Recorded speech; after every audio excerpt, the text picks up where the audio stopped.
Hi, Cari here with Sew and Grow Together. Hello and welcome. We are three families who come together to help each other grow in our faith, family, homesteading, and whatever else life throws our way. Join us on this journey as we sew and grow together. We watch like the superhero movies, and um, when you see the critics doing reviews on them and everything, they talk about Easter eggs, and they get really excited. You can tell the people who have read the comic books and they know what they're referring to, and there's these little clues left throughout the movie. If the writer's really good, that will either hint to something in the past, hint to something that's to come, hint to maybe just a storyline that only like true fans will know. It's really what's been on my mind here lately. I know that's weird, but what do we think when we see those kind of things? When we make those amazing connections in a movie, we're big movie buffs. What do we think? We think, man, that is a great writer. That is an amazing writer. They're thinking about things way in the future when they're starting it. They have like the whole thing planned out so that there is those moments that intertwine. There's times in my life where things have happened. I've not understood if I've heard God correctly. I've not understood why maybe I was going through something at the time. I think about the times that God has really kind of left those little Easter eggs as just like a nice reminder of his goodness. And boy, I've been thinking about that a lot lately. His goodness. How good he really is to us. I don't think we give him credit for the author that he is, not nearly as quickly as we'll give, writers of these big superhero franchises and sci-fi movies as quickly as we give them credit. We don't give him near enough credit. When my kids were little, if they had trouble understanding maybe why something was happening, we always used a little story reference in our family, that we just have to trust in the goodness of God, even when we don't understand it. And that sounds very Christian y cliche, but I mean, really, that's what it boils down to. And sometimes we need to stop and reflect and or ask God to show us the goodness because maybe we're just not seeing it. Um, but anyhow, the story we would talk about to give like a good example. It's a little tragic, but it really worked for them to understand, and it helped keep our brains in the right perspective most of the time. The story that we would talk about, if there was a little 2-year-old and they were playing with a bouncy ball and it rolled out into the street and they immediately just ran after it, you know, and I'm running after that 2-year-old and I tackle them, all they're going to think about is, why did mommy hurt me? My hands are scraped and they hurt. Think about like when you're a kid and you're running skid and you get those scraped up hands. My boys skateboarded, so they got road rash, and um, it's not a fun event to have, And sometimes that's all you can focus on are those scraped little hands. That's what they're going to think. They're not going to realize that I see the bus that's traveling down the road. They don't see their two. They don't get that. They don't understand that. And that was a helpful story with my kids. Is sometimes you won't understand, but we just have to trust that we don't see the bus. And sometimes you will. You'll focus on your scraped little hands, and that's okay, because it still is not a fun thing to go through, no matter what it is. And past couple weeks, I've just been in deep thought about some things in the past, and they were hard moments like that I'd gone through or family had gone through. And I just love the goodness of God. He could let me go my whole life with never getting a glimpse of understanding why it was the way it was back then. But sometimes he'll give you that little clue, or he'll show you things where you start to see. And it's just even more of a reminder of just what a good God we serve. even in the times that are scary that we don't understand. We just serve such a good God. Today's video is about God's goodness, Easter eggs, a crib. This sounds like a really bad joke. So I'm going to talk to you, share a little bit of some of the things that we went through back in the past, so that you can really kind of understand what I've seen. So back in 2016, I had a big health scare, and in one appointment, I had to have um, realized that I was going to need an emergency hysterectomy. They had found a lump in one of my breasts, and they found a spot on my skin that was really questionable. So it was like three completely separate cancer scares that were pretty sudden. All of those came out clear, just to get that part out there. But I still had to have an emergency hysterectomy, which meant I couldn't have any more children biologically. We had our three sons by that point. We had talked about having more. People saw me pregnant for the third son and thought, oh my gosh, you must be trying for a girl. And honestly, by that point, no.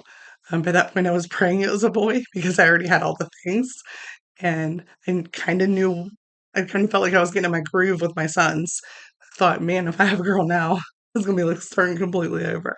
That was a chapter that was very suddenly closed to us.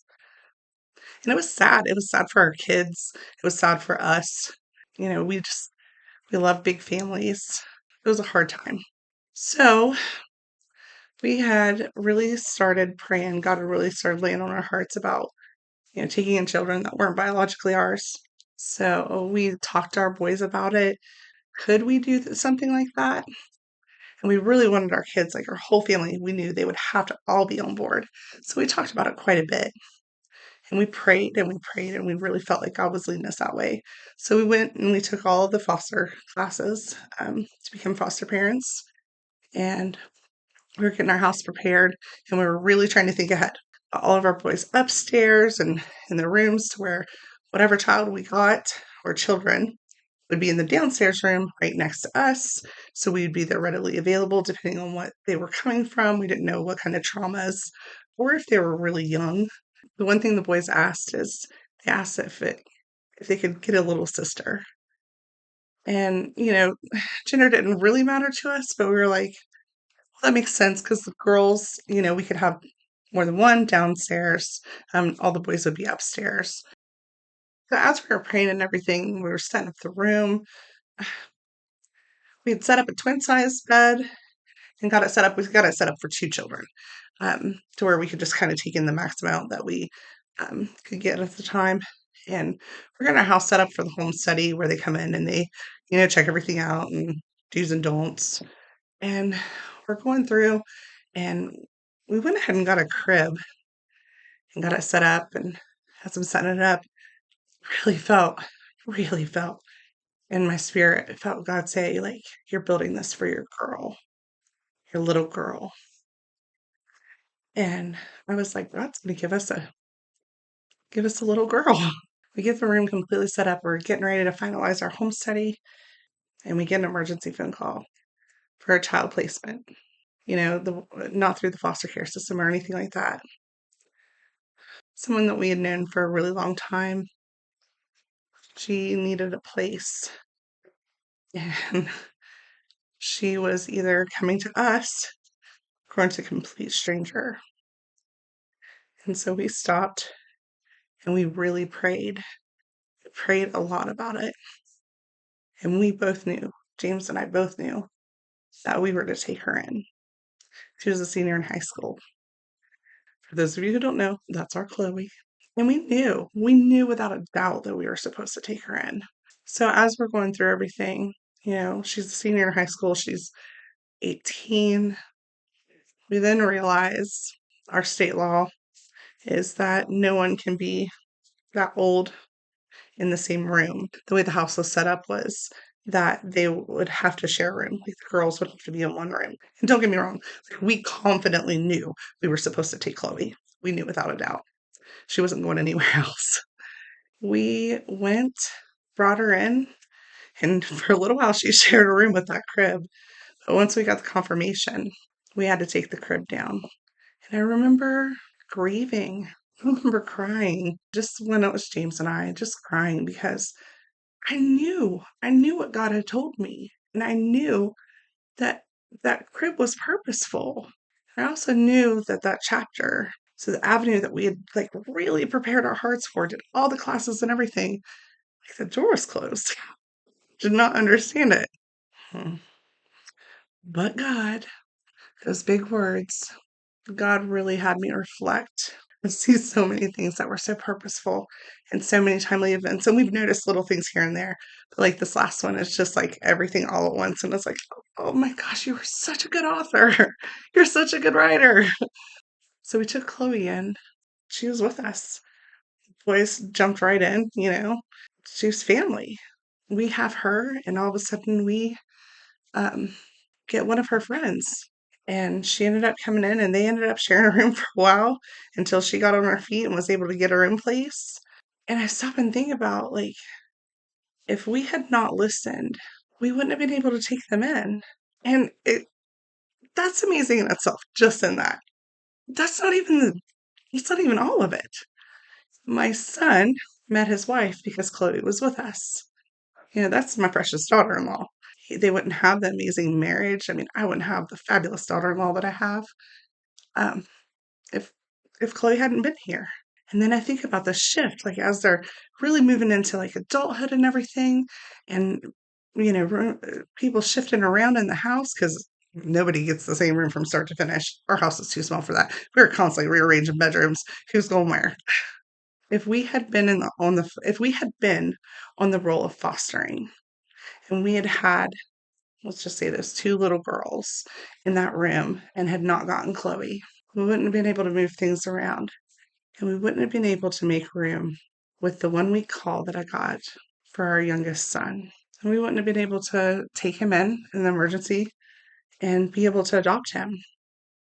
You know, we wouldn't have had the space, we wouldn't have had the room, you know, and even now, right now, we have a young adult that she's been with us for the last 2 years. I just think that, wow, God got our hearts right. He even had us go to classes, fostering classes to understand the concept. He's like, you know, you're not going to go through an agency.